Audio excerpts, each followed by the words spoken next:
Here's some electric guitar ideas for I See a King. We do it in the key of E most of the time. It's that kind of soul, R&B, old school, like Motown almosty kind of vibe. Boom, cack, and it's just on the 2 and 4 with the snare. Stuff like this. On 1, 2, 3, and 4, and a 1.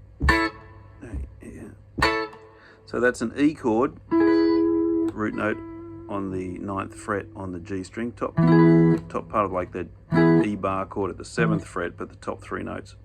So there's an E, and then A, which is that D shape from a D chord moved all the way up. 10th fret on the B string is the root note, the A triad, major triad. Then in the rest of the verse, you can just stay on the A, but it goes to an F sharp minor, which is just a slight change, which is there's your F sharp minor or F sharp minor 7 bar chord, F sharp minor 7. Yeah, F sharp minor 7, the top 3 notes are still an A anyway.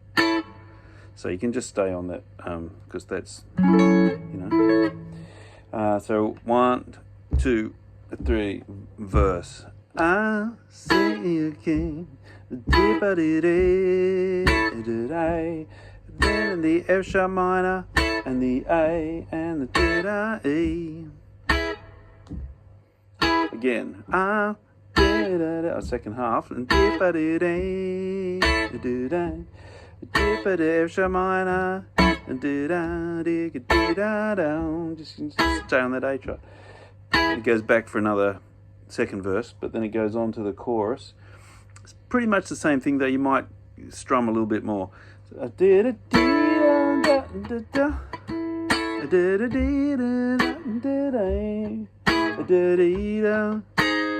sharp. So it was A to E that time.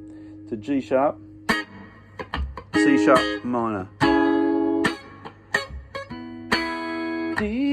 Back to the A, G sharp, C sharp minor.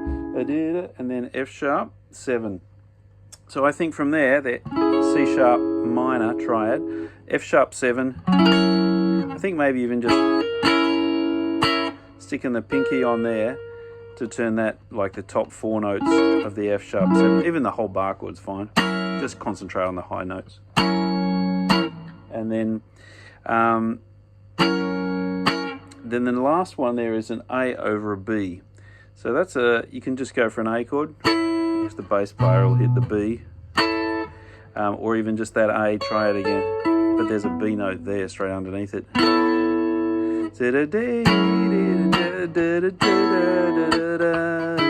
to E.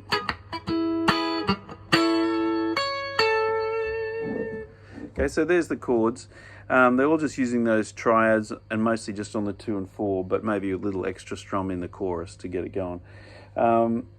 The bridge drops to keys or organ like the first half, and then second half can come in. It's B to A. Soon the day, B, A to E. That triangle B. Dee-da-dee, dee-da-da.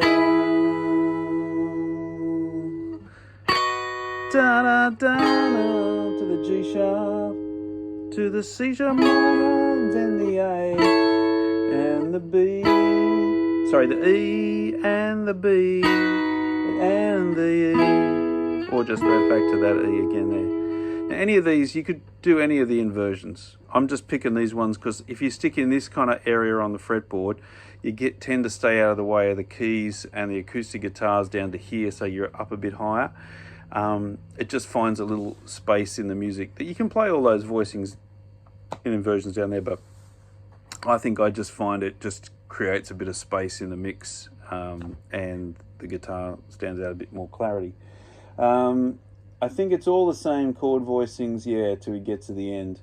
If there's ever any like little lead guitar kind of parts in the intro or in that little interlude or in the outro, you can just use those triads to kind of play some things. So like if it's E to A, it's the intro.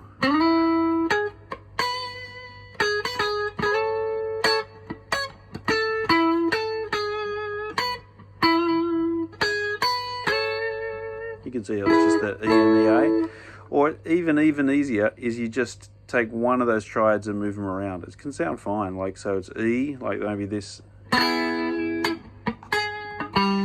Whoops.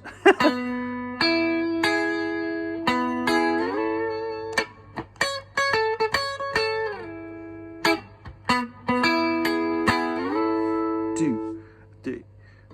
That kind of thing is fine. Doesn't have to be too much. In fact, the more it repeats something, it feels like it's written more. You know, like an E, just the outside ones.